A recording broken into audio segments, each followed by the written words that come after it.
Hello, America. I'm Brilyn Hollyhand, 16-year-old conservative commentator, founder, and editor-in-chief of the Truth Gazette. I'm joined today by a friend of mine. He's a host. You might recognize him. He hosts the Michael Knowles Show. He's an incredible intellect, does an incredible job commentating on American politics. The midterms just happened last week. I was trying to, pull an interview together, and I said, who better to come on and talk about what went wrong and what went right in the country than none other than the one, the only Mr. Michael Knowles. Michael, welcome to the program. It's great to have you here.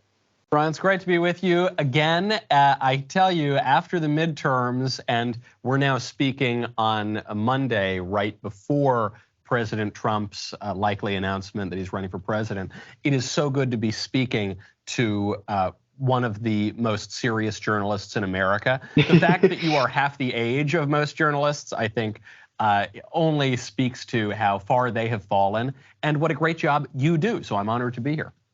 Well, I appreciate that, Michael. It's great to have you on. I guess the first time we met was about this time last year at Liberty University. You spoke there. I met you in the green room backstage, and we said then we'd hope we could make an interview happen one day. About a month later, December of 2021, I did an interview with Ted Cruz. You covered it on your show, so I got shouted out on the Michael Knowles Show. My phone was blowing up that day. So, oh my gosh, like I'm getting talked about on the Michael Knowles Show. That's insane. And then here we are. I'm interviewing the Michael Knowles himself. So it's great to be here. And I'm glad to have you on. Well, now, obviously, there's a lot going on in politics. I don't even know where to begin. Yeah, well, let's begin with the midterms. Let's talk about that, right? Banger right off the bat. The midterms are about a week ago almost. We still don't know the winner in some races, but overall, it was by no means a red tsunami. Republicans, though, were still on track to win the House, but we lost the Senate. We'll get, into some races that went well in a second. But first, just a 30,000 feet overview here. What happened? What went wrong last Tuesday? Well, I can't help but notice that it was a red tsunami in certain states. And the states I'm thinking of are Florida. States I'm thinking of include Texas, Ohio. Now, what unites these states? Obviously, Florida, you've got great leadership from Ron DeSantis, and he's being given a lot of credit, rightly so, for all the great things he's done in Florida and in getting voters to come out and support him. But Texas, too, they've got good stuff going on there, thanks to Greg Abbott, and conservatives doing very well. Then you've got this kind of Trumpian figure who just won the Ohio Senate race. That would be J.D. Vance. And J.D. was a very important Trump endorsement because in that primary, you had conservatives and establishment types alike endorsing other candidates. Josh Mandel was a big rival there. Trump comes out for J.D. Vance. J.D. wins the primary. He goes on to win the general election. Now, in other places, you look at Nevada, Arizona, things don't go quite as well. I think we're almost done counting the votes. It's only been about 4 or 5 days so far. Well, hopefully we can finish counting the votes for the midterms before the presidential election in 2024. Hopefully. It seems to me that the big difference here is that Florida, Texas, and Ohio instituted voter integrity measures after 2020, after the debacle of that election. And some of the other states did not. So I know there's a big push right now, the kind of consensus view on the left and even many quarters of the right is that people who tied themselves to Trump lost and the people who ran away from Trump won. I think that's absurd, and I think you just J.D. Vance alone, I think, would dispel that theory. And by the way, Ron DeSantis would dispel that theory because Ron DeSantis was a Trump pick in 2018. And Trump helped him get through that primary, and rightly so, because DeSantis has been a great governor. I think election integrity is a really big issue. I think the longer it takes to count the votes, I think the less inclined people ought to be to trust the results of those elections. I think obviously there have been some shenanigans, the machines breaking in Maricopa County very conveniently, the security cameras going down at the ballot counting stations in Washoe County in Nevada in the middle of the night from 11:30 until 7:30 in the morning. It's shenanigans, and that it's not a conspiracy theory to suggest as much. I mean, this is politics. That's what happens. That's why we have election integrity measures to begin with. And so DeSantis and Abbott and DeWine and these guys were very smart to implement voter integrity measures. And if Republicans want to do better in Arizona and Nevada and elsewhere, we're going to have to push for that as well. No, absolutely. I completely agree. This morning, several outlets officially reported that Republicans were on track to flip the House. That's great news. Republicans can now block Biden's agenda, start investigative committees, have subpoena power. I mean, a majority is a majority, but that in the House, as you know, it takes 218 to have a majority. The current projections, Republicans have around 219 seats. The Democrats will have 216. What's your reaction to that? Yeah, it's pathetic. I mean, Lauren Boebert's seat should not have been that close, and I hope Lauren pulls it out. Probably that is going to go to court, and there's probably going to be recounts.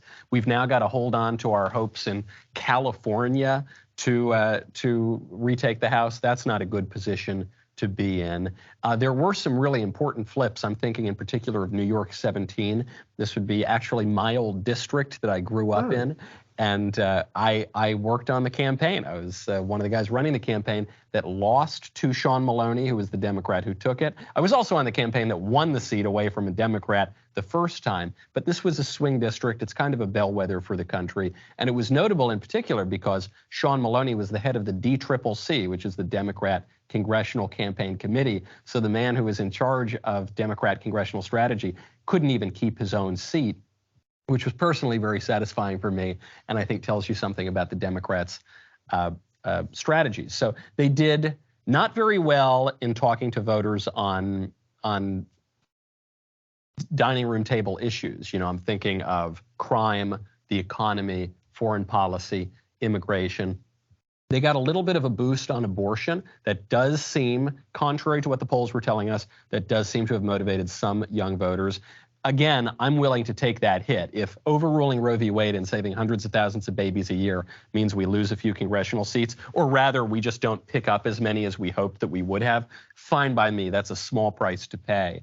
But I really do think that where Republicans got outfoxed was on the rigging. The Democrats rig the elections, and then they brag about rigging the elections. In Time magazine after 2020, there was a very long article about that. But they're very good at ballot harvesting. They're very good at having dead people vote. Just today, a listener to my show wrote in and said, Michael, I'm very upset because my father voted in this election and he died some time ago. And I thought it was a joke. But the listener said, no, I called the Secretary of State. My dead father voted in 2020, and I said this was fraud, take him off the rolls, and I went through a whole process, submitted forms. They said he would be off the rolls. Then there was a glitch, I guess, and he voted again in 2022. So we know this sort of thing happens. I mean, maybe most famously, one of the stolen elections in American history was the 1948 Texas Senate race that LBJ was running in. And in that race, he took advice from FDR, who told him it's not enough just to campaign, you've got to sit on the ballot box. And he did stuff a ballot box, and it put him just over the threshold. The case went to the Supreme Court. The Supreme Court didn't want to hear it and claimed that it didn't have jurisdiction. Does this sound familiar? History repeats itself, and we're having deja vu all over again. And so as a consequence of this, LBJ enters the Senate, becomes vice president, becomes the president after Kennedy dies. And we all find out about the fraud in 1990 when Robert Caro published his magisterial biography of it. Well, LBJ was dead by that point. Not only was he not in office, but he was dead. And so, listen, all of that means we know that this sort of stuff does happen. Nobody has faith in the electoral system anymore. The Democrats don't have faith in it.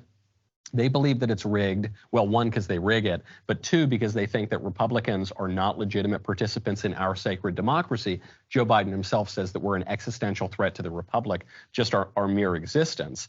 And also the Democrats claim that when Republicans win, it's because we suppress their votes. And the Republicans don't believe in the electoral system because the Democrats changed all the rules using COVID as an excuse and then bragged about how they rigged it. So, this is a problem. I don't want to seem like I'm making some hack sort of partisan excuses for why we lost.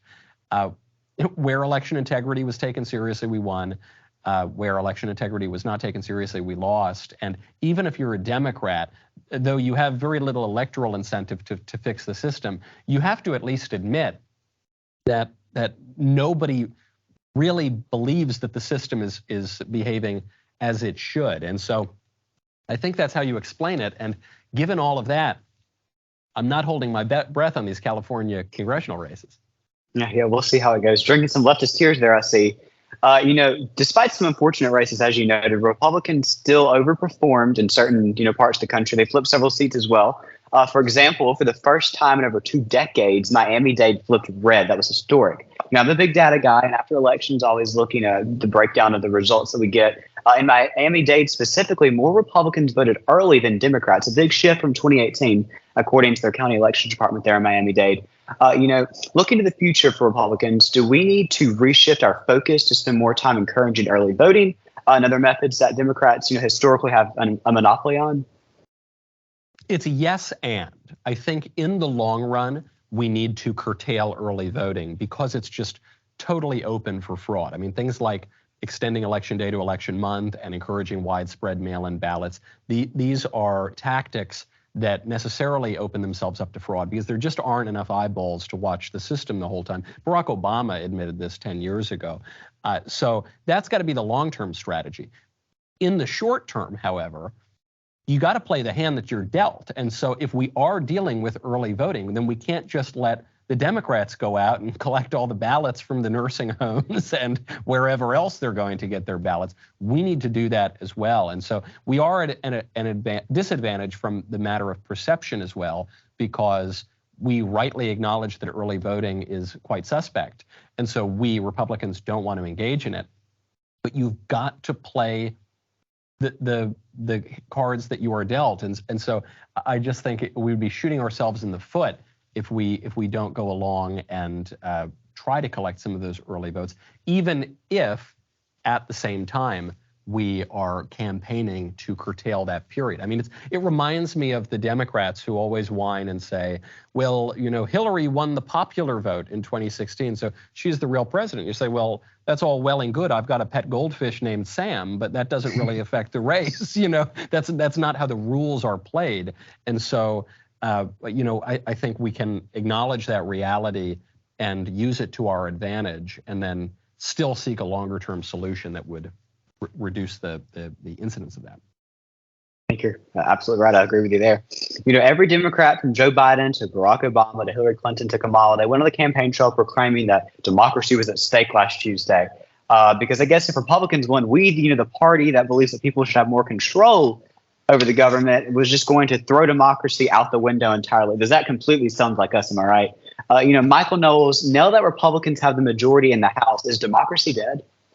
Oh, of course. Their version of democracy is dead. It is kind of odd that they are claiming that democracy faces an existential threat from the majority of people. That because I look in the dictionary. I've got a very old school dictionary, and it says that democracy is government of the people and by the people and for the people. And so what the majority of people vote for, that is the expression of democracy. But that's not what the liberals mean by democracy. What the liberals mean by democracy is liberalism. And many conservatives misunderstand this too. But they're very different things. I mean, a democracy can elect Donald Trump, but that's a threat to democracy. A democracy can elect Viktor Orban in Hungary. A democracy can elect Giorgia Meloni in Italy. A democracy can vote for Brexit in the United Kingdom. And yet every time that those conservative governments or initiatives have been elected, we are told by the establishment that this is a threat to democracy. What they are after is liberalism, and what they have shown is they are perfectly willing to suppress democracy if it poses a threat to liberalism. And so I think conservatives need to wise up to that fact, and I think we also need to stop taking their semantic bait as though they're making the argument in good faith. They're not. They hate us, they call us fascists, they call us Nazis, they say we're an existential threat to the republic. It's not just fringe people on MSNBC doing that, it's the president of the United States. That's coming from Joe Biden. And so we need to say, no, we don't like your liberalism, we want to get rid of it, and we the people are going to exercise whatever political power we still have in this system, which, by the way, is not a democracy. The Founding Fathers despised democracy. The word appears nowhere in the Constitution, nowhere in the Declaration. It does appear in the Federalist Papers. Every single time it is invoked with disapproval, okay? And so what the framers of our Constitution gave us was a kind of mixed regime with a monarchical element in the executive and an aristocratic element in the Senate and elsewhere. and obviously a strong democratic representation too. The way our government works today is very different than Schoolhouse Rock and the bill up on Capitol Hill. And what we have today is in some ways more akin to an oligarchy. There are many more interests and powers that are controlling our elections. Just look at big tech controlling the public square. In a self-government, that means you control basically the whole political order, and that's just one example.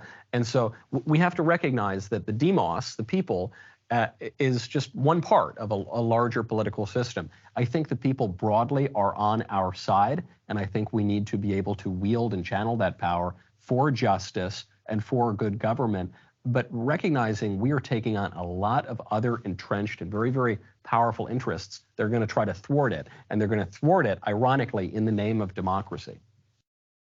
Yeah, absolutely. We just finished up the 2022 midterm elections. We're about to kick off 2024 tomorrow. Do you think more young people should get involved in politics or run for office? That depends who the young people are, my friend. If you told me that you were going to run for office tomorrow, I'd say, where do I write the check? If some, I don't know, purple-haired classmate of yours of ambiguous gender, wearing all sorts of bizarre kind of clothing said that he, she, they, them wanted to run for office, I would probably discourage that. In some ways, I feel you have to put a disclaimer out to your listeners because you happen to be quite knowledgeable and serious about politics and, quite polished. This is not true for 99.9% of young people, certainly for 16-year-olds. And something I often recommend to young people who ask me, Michael, I'm 12 and I want to get involved. When can I run for president? I say, well, you got to wait till 35 at least for that one. But anyway, there's other things you can do in the meantime. I often recommend that young people read a lot and write for free and practice writing, and maybe don't even publish it. Maybe just kind of practice writing, because to write is to think, which is why it's so difficult. But to read a lot and to talk to people and have really robust debates, and not just robust debates with your socialist, abortion-loving, crazy lesbian, cousin, but also robust debates with fellow conservatives, because you really need to hone what you believe. Politics really cannot be reduced to 5 bullet points on a napkin. And unfortunately, a lot of people, especially when they're young, and I include myself in this, we fall into that kind of trap. So especially now when it's so easy to gain notoriety so quickly and at basically whatever age you want to, I think that the more difficult but edifying thing to do is to kind of push pause and don't just go viral on TikTok for having some hot take about socialism or whatever, but actually figure out what you think. Take your opponent's arguments quite seriously, grow a little bit, and that way you won't embarrass yourself on the national stage. And especially when people are talking about running for office, it helps to make a little money first, because, this is really one of the great strengths from Trump.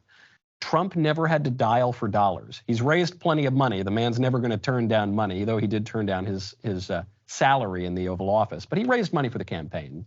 But he didn't really need to. The guy was a self-funder, and so nobody could push him around.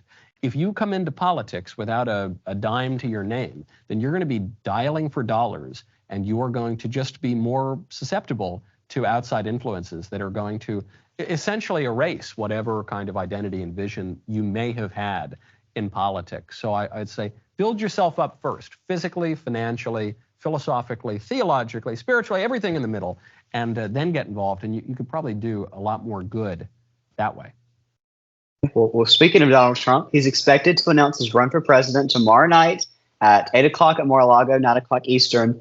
In the past few weeks, sparks have been flown between Trump and other potential 2024 candidates. What are your thoughts on Trump running for office again in 2024 and the slate of other potential candidates as we go into that race?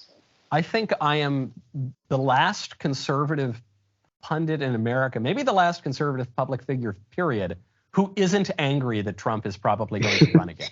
And everyone else seems to be furious about this, and many people are actively campaigning for Ron DeSantis.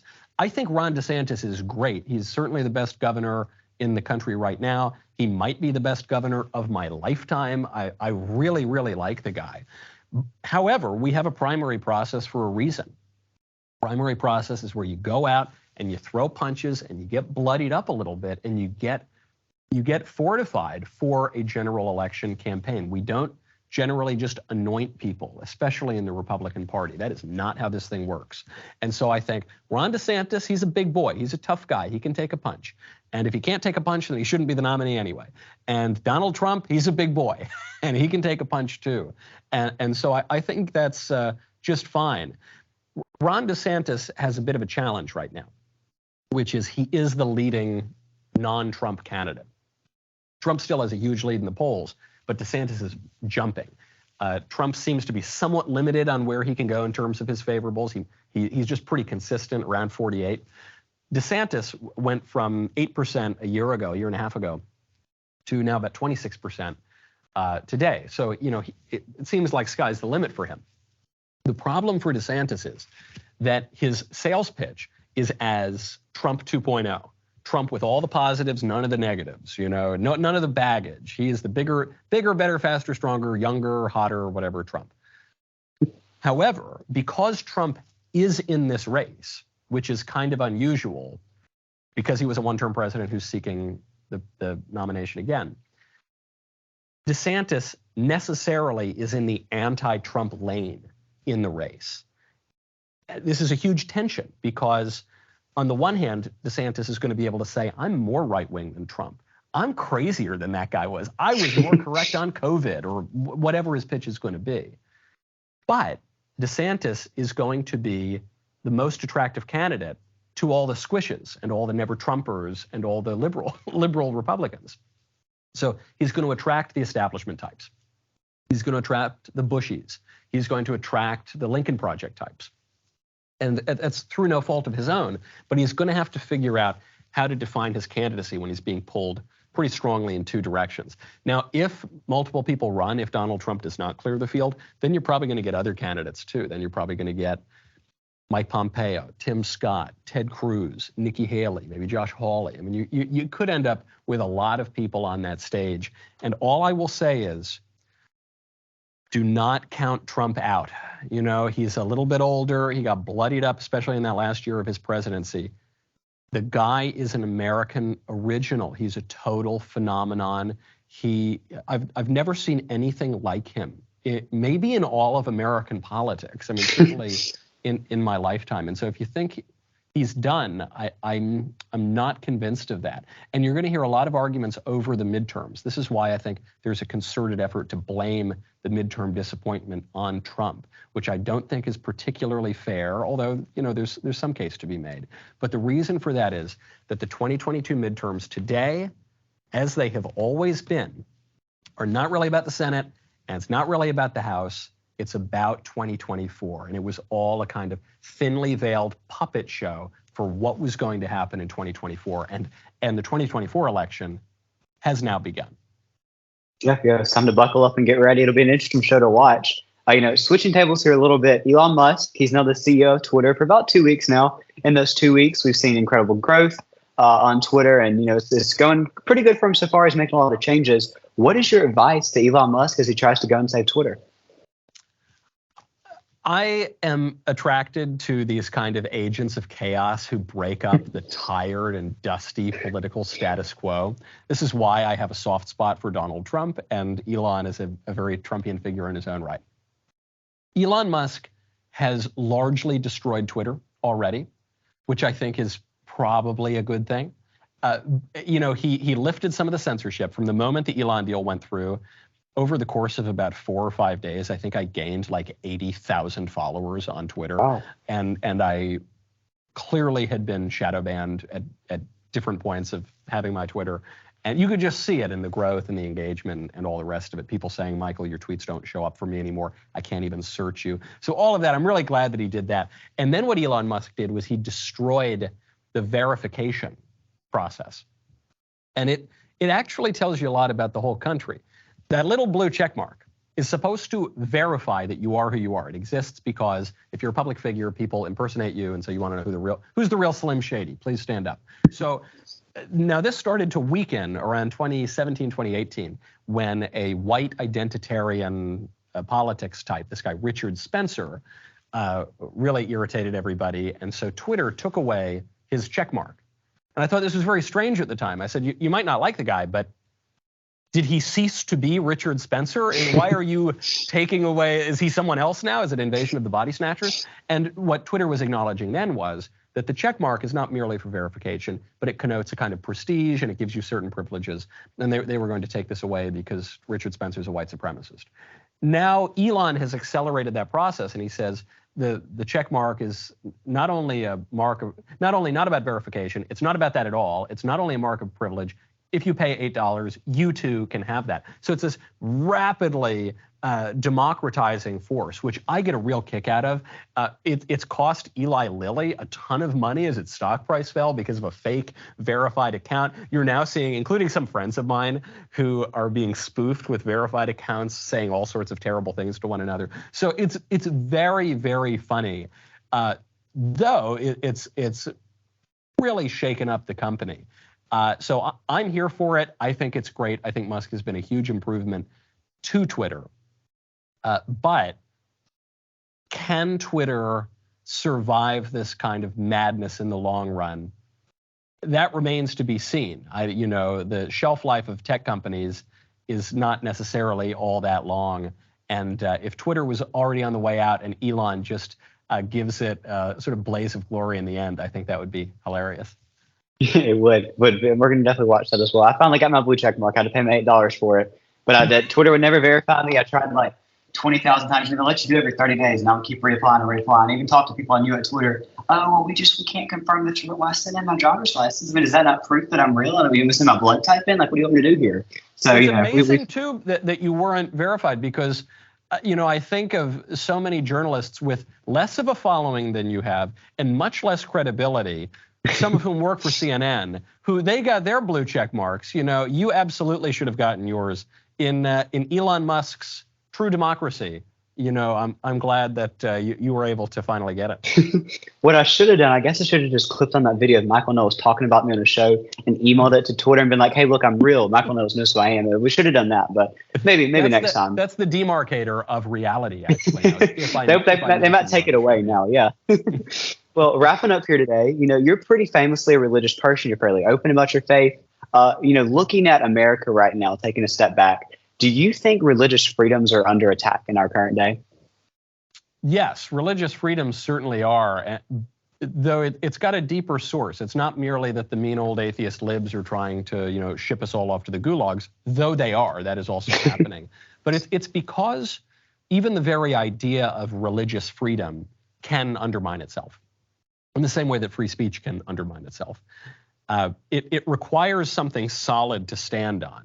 And so in America, that traditionally had been understood as a freedom of religion is not freedom from religion.